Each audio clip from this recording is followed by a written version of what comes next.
चलो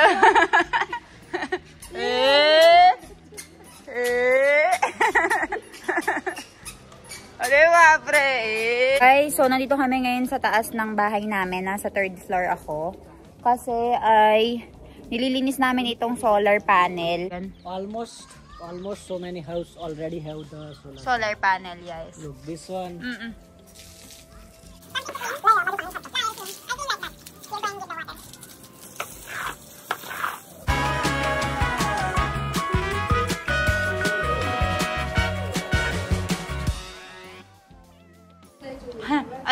Ala kay Jais, Mara Chokro. Hi! Guys, so kagabi pinapalakad siya ni Mommy at saka ni Milanen, Papa doon sa labas. Tignan nyo. Chalwa. Chalwa. So galing na sila sa mandir. Niloloko nila. Niloloko nila, oh. Lolo and Lola. Gustong magpalabas. Nagpapalabas. Gusto dalawang Lolo and Lola, oh. Iwan, Chal. So, ayan guys, nilalakan nila si Iwan dito. Kahapon guys, mula doon sa dulo, dito sa may pangalawang bahay, hanggang dito sa may poste, nakalakad mag-isa si Ivan.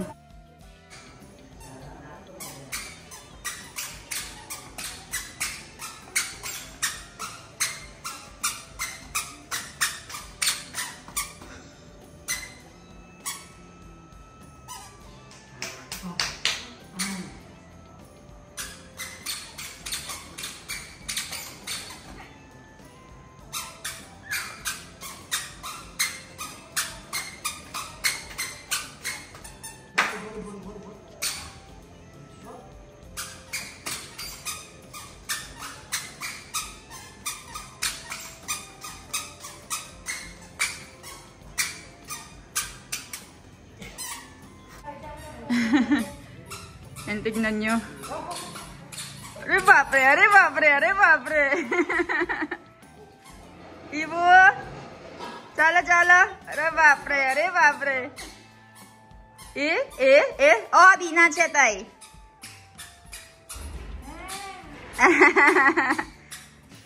Chala, anyay. Chordo. गाड़ी लिया मैं अपने गाड़ी. Bape, so gustong-gusto niyang naglalakad ngayon, guys, oh. Kay. Na, chalwano. Tingnan niyo, guys.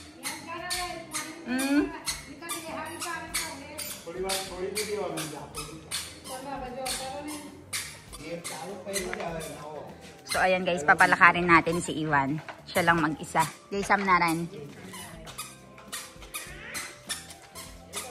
Iwan! Jalo. No. Lakad ng lakad, ayaw magpabitaw.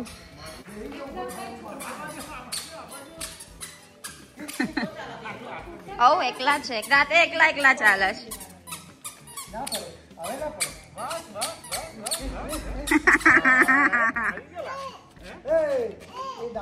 Chal, anyay. Chal, mami. Chal. Ay.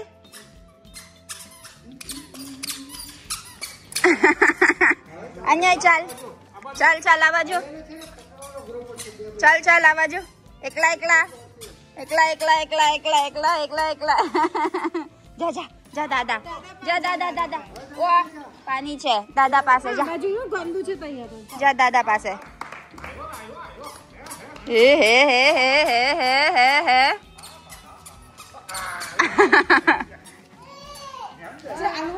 चल अन्याय चल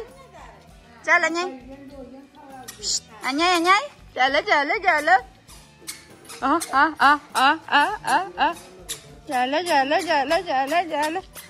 अरे बाप रे चल दादा ये दादा ये दादा बोलावे जो दादा जा चल अन्याय चल अन्याय तो चल अन्याय धीमे धीमे धीमे धीमे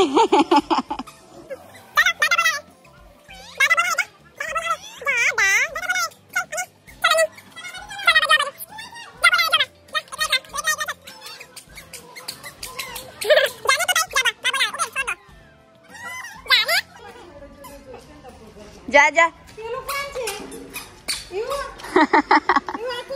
कौन छे जा जा ये कौन छे जा ए ए ए ए ए चल चल चल चल ए ए अरे बाप रे ए आपो आपो जो ए बगत जवस आपा की देसी छे तू थैंक यू इवान चल चल अन्याय अन्याय अन्याय अन्याय अन्याय अन्याय अन्याय अन्याय अन्याय हा हा हा हा हा हा हा हा हा हा हा हा हा हा हा चल. Hi guys, so hapon na, alas 5 na ngayon ng hapon and si Ivan ay nasa labas na. Nililibot na siya ng bilan ko. Ayan si Mommy kinukuha yung remote control ng sasakyan and meron nga siyang kalaro doon. So tignan nyo, nakasakay na siya sa sasakyan niya. So kanina naglalakad sila, ngayon ay sasakay siya ng car niya. Kay Jano siya, Beo Jan! So ayan sila guys, lilibot sila ng biyanan ko. So ito yung update. Ito yung update dito sa daan dito guys. O tignan nyo, basa-basa. May tubig sa gitna. Ewan ko ba? So yung nangontrata dito ay yung bahay na to. So kung napapansin nyo, nakaangat yun sa kanila. And nakababa ito. Kaya yung tubig ay pumupunta sa gitna. Pero wala naman kami masabi guys. Kasi magkaroon ng problema. Masira ang relationship. So, merong kalaro si Ivan dito. And ako naman guys, pagod na pagod ako dito sa kakalinis ng mga pinagkalatan nila. So, look at our first room. Tingnan nyo naman ang first room natin. Palaging maraming mga laruan na pakalat-kalat. Tingnan nyo. Nagsasawa ako kakalinis. Kakalagay doon sa may lalagyanan. So, tara. Ayusin lang natin to and then balitaan ko kayo.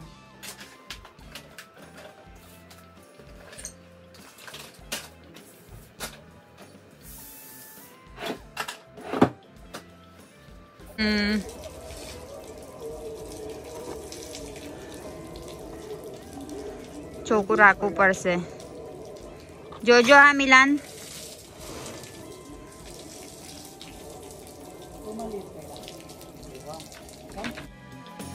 Ay, so nandito kami ngayon sa taas ng bahay namin. Nasa 3rd floor ako.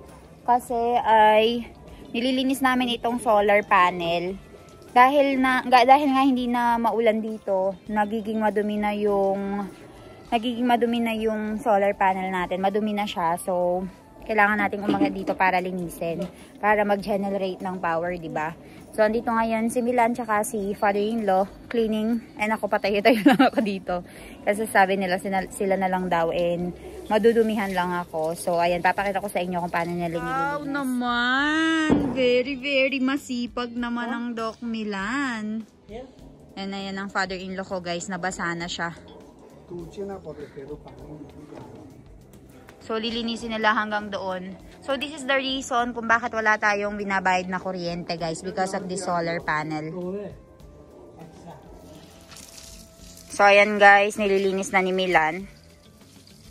Dahil nga hindi na maulan, guys, na alikabukan na and marumi na.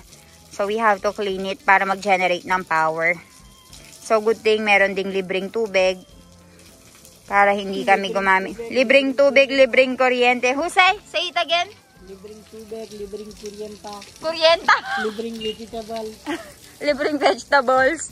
So, libreng tubig, libreng kuryente, libreng vegetables. Ayan. Just hard work.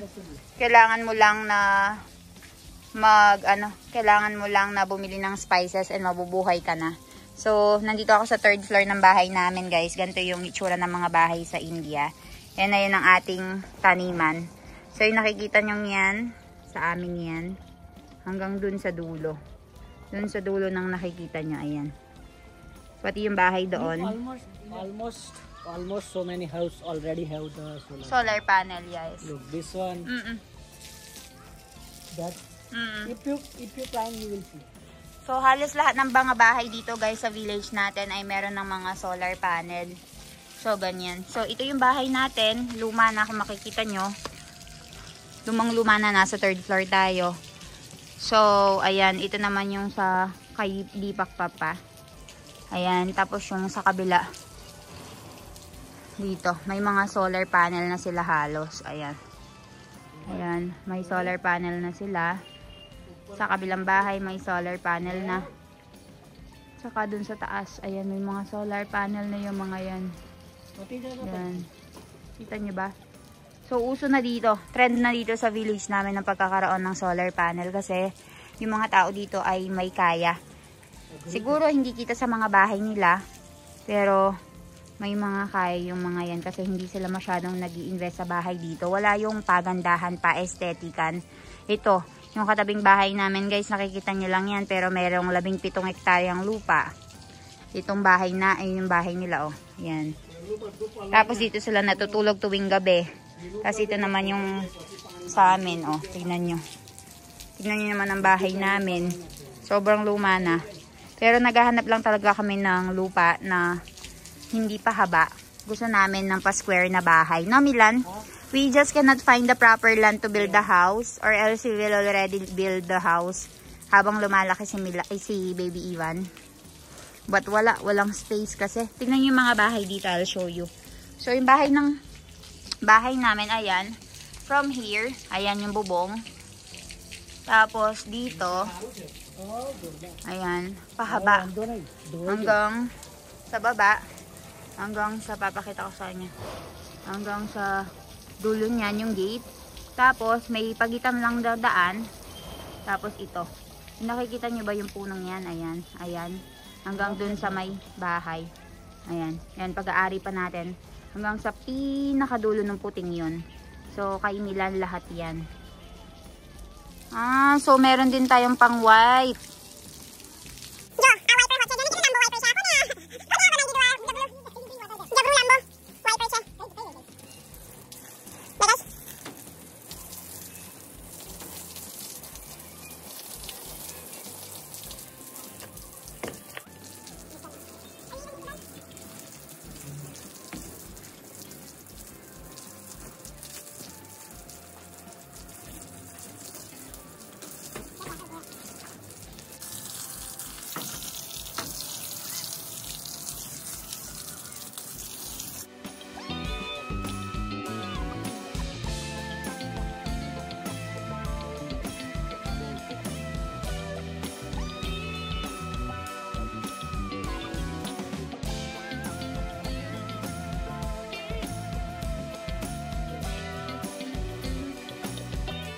So, ayan guys, nilinis din natin itong ating terrace. So, para hindi siya mukhang malinis gawa ng luma na. Pero yung mga buha-buhangin ay nilabas na natin doon. And ayan, tapos na rin si Milan dyan. So, nalinis na ang ating solar panel. Malinis guys. See? Nyo ba guys, siguro hindi lilipas ang araw na hindi pupunta ng farm si Milan. So, kakatapos lang namin na maghugas ng solar panel. Niyaya na naman po ako dito sa may farm, guys. Kaya meron akong udni dito para hindi ako magka-pimple kasi malapit na yung kasal. Baka umitim ako and magka-pimple ako. So, i-avoid muna natin ang pagpunta sa farm ng umaga. Dahil meron tayong pinaghahandaan na kasalan, baka umitim ako doon. Sa araw ng kasalang itim-itim ko and may malaki akong pimple.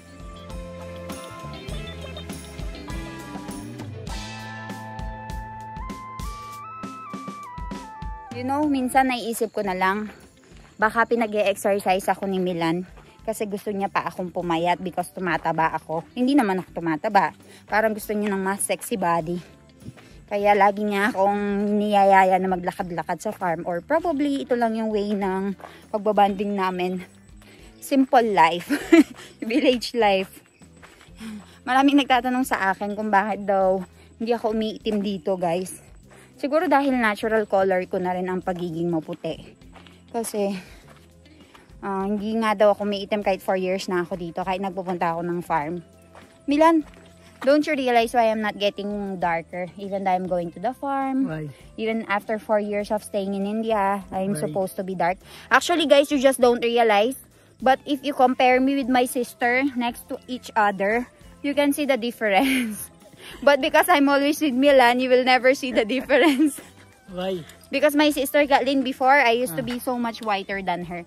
Now, she have that Korean skin. She have that... Because he is using lots of product. No. And because probably because I'm in India and ayan, people here are a little bit darker than us.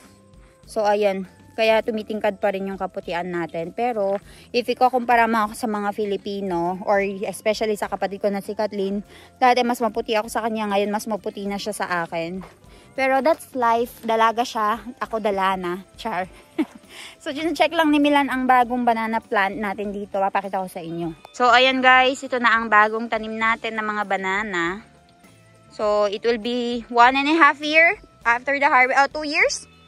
2 years. So, for 2 years, ayan, lalaki ang mga yan. Hanggang dun sa pinakadulo, kung nakikita nyo. Ito guys, nakat na nila ang mga banana na to. Tapos yun sa pinakauna ay banana with papaya mix. And by June, April, May, June, July, ang mango farm na naman. So isang araw, magte-trip tayo. Lalakarin natin mula sa pinakadulo hanggang sa pinakadulo. Tingnan natin kung ilang minutes bago tayo makaalis dito sa property ni Milan. Malaki. So, ayun. Sana makita ni Ivan ang mga videos na ito para makita niya kung gaano ka-hardworking ang daddy niya and ang lolo niya. Kasi up until now nakip nila ang maraming property guys para ipamana sa next generation. For the new viewers out there, hindi ko alam kung alam nyo ba yung kwento kasi nung isang araw, matagal na, medyo may katagalan na rin nung nagkalkal kami ng mga documents. Yung property pala ni Milan ay napakadami dati, yung mga lupain. Kaya lang nagkaroon ng biglang law or rule sa India. Milan, how many property before that law? How many hectares? 68 hectares. So may 68 hectares daw sila dati na mga property which is kinamatay din ng lolo niya. Kasi pinagpapalo siya and ayaw ibigay yung mga property. Kaya nagkaroon ng concussion na baliw. Ayun, namatay yung lolo niya. So, yung papa ng lolo niya, to be specific. Ayun. Hindi ko na alam kung ilang generation. Pero malapit lang na generation na abutan pa ng lolo ni Milan, guys. So, yun yung namatay dahil sa mental concussion, something like that. Concussion sa ulo kasi pinagpapalo siya ng kinukuha yung mga ari-arian. So, ang natira na lang sa kanila ay 25. So, tingnan nyo nakalahati. Kaya nabaliw din siguro. Ayun. So, we are trying to keep this. Yung mga ari-arian na natira sa kanila para ipamana kay Ivan. And hopefully, ma-maintain din ni Ivan and maipamana sa mga anak niya. And also, tinatry din namin mag-build ng mga businesses para kay Ivan. Para hindi na niya kailangan magtrabaho. Magne-negosyo na lang siya. So, ayan guys. Documented naman ang buong buhay namin dito sa India. So, makikita naman ni Ivan. Hopefully, after 25 years. So, ayan guys. I think pupunta din kami ng palengke. Bibili kami ng buko for Ivan. So, hindi ko alam kung makakapag-video pa ako. Pero I'll update you. So, ayan guys. Bumibili si Milan ng buko. And dapat sa likod muna ako. Dahil nasa likod ako, hindi nila maamahalan. So, let's see how much. 61. 60 for 1? Oo mo, okay, right? Hindi pa niyan eh. Moto. So, ayan guys. Oh. Bumibili tayo ngayon ng nariyel.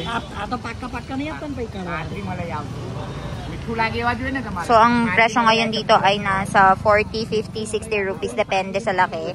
So, meron silang maraming tubig. Meron silang medyo walang lasa. Ganun siya.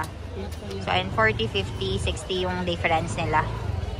So, nandito tayo ngayon sa market and today is Diwali. Kaya, ang presyo ngayon sa Diwali ay medyo mahal. So, may nagbebenta dyan ng mga nariyel or buko-buko. Tapos, may mga iba't ibang nagbebenta ng prutas. Ayan, very busy ang ating street. Ay, very busy ang ating market. Ayan. So, bumili kami ng 5. Binigyan niya kami ng discount.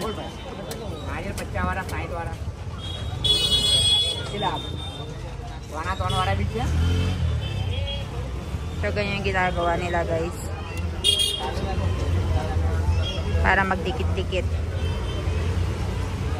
Nakabike lang kami, so kailangan niyang pagkumpulin.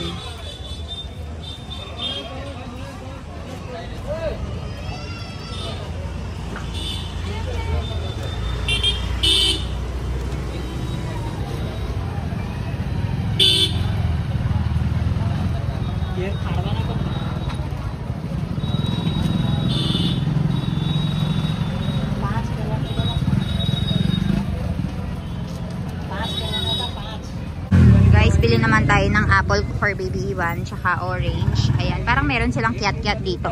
Maliit na ganito. May something like this also. Gusto ko yan. This is Sony Ariso. Means 250 grams, 100 rupees. This one is apple. Apple Layla. Kella ची piece male? ओ आतला बदाना जो है मिलन ना ना 500 आतला बदाना जो है एक बे पीस લઈ લો ખાલી ના ના 250 કરો અને આ કેવું ભાવ છે આ શું ભાવ છે 60 ની 250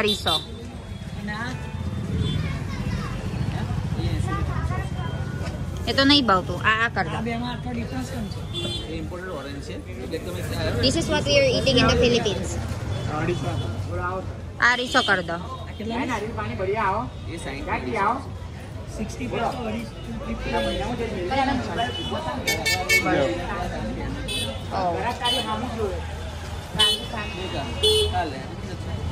Chalo. So ayan guys.